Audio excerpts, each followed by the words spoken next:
Everyone, I do bring you greetings from Dallas, Texas. My name is Carmarion Anderson. I am a staff minister at the Living Faith Covenant Church. I'm also a regional minister for Trans Saints, which is a ministry which is part of the Fellowship of Affirming Ministry. I also bring you greetings from the BTAC family, where I serve as the co-founder for BTWI, which stands for Black Trans Women International, which is the sisterhood of BTMI, which stands for Black Trans Men International. Tina wanted me to provide a moment of words of encouragement on this special Mother's Day. And so I found it will be very befitting to do so. I am trans-identified and I'm also a mother. I have a wonderful 19-year-old son who has made me an early grandmother. I like Glamon better. But it's a special day for me. But most of all, beyond just my celebrating of my own child and my grandchild, I celebrate the nurturing and the ability that all of us have on this Mother's Day. When I think about Mother's Day, it takes me to a passage in the Old Testament, and it's a passage that talks about Sarah. And even though Sarah was a biological woman and a cisgendered woman, we can really use that application of her life as it relates to push us from thinking about birth in the natural, but what we possess on the inside that's not really based off gender.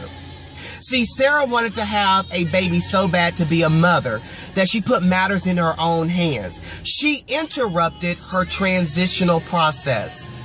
Do we know something about that? When we're transitioning, is there an interruption? Do we become impatient? But see, Sarah realized that by putting matters in her own hands, that the promise would never be delivered that God wanted to give her and allow her to become a mother.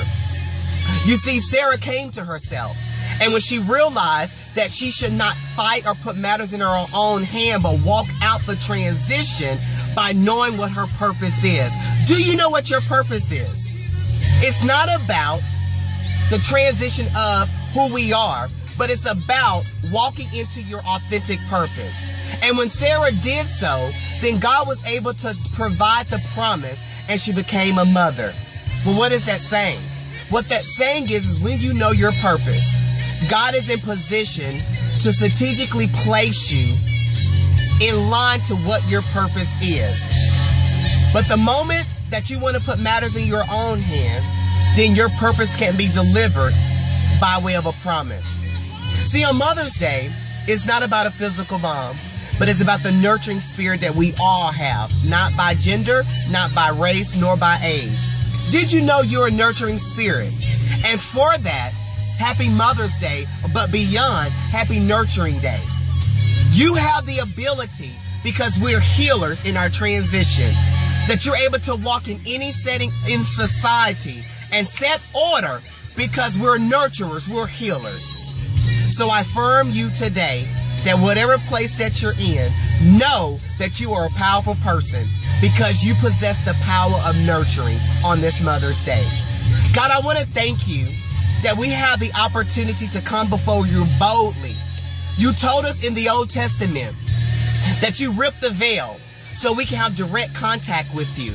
And in the New Testament, that you provided us Jesus, who died upon the cross for all of us, not based on race, gender, or transitional state, but that he died and then left us the comforter so we can have the power to speak those things which are not as though they are. We celebrate the nurturing spirit that you've given us on this Mother's Day. The nurturing spirit of power. The nurturing spirit that we're able to set order. And the nurturing spirit that we can live authentically in the earth.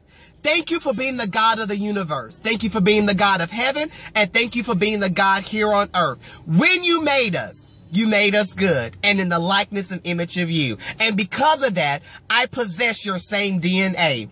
And therefore, I know that my purpose says that I don't have to be fake, but I can be real by walking in my purpose and my call. Remember, you have the ability to be a nurturer because it's in your DNA, because you're part of God's creation. I love every one of you guys. I love you, Tia.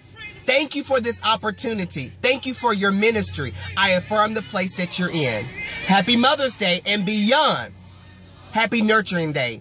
Keep the Lord first until the next time I see you. To God be the glory.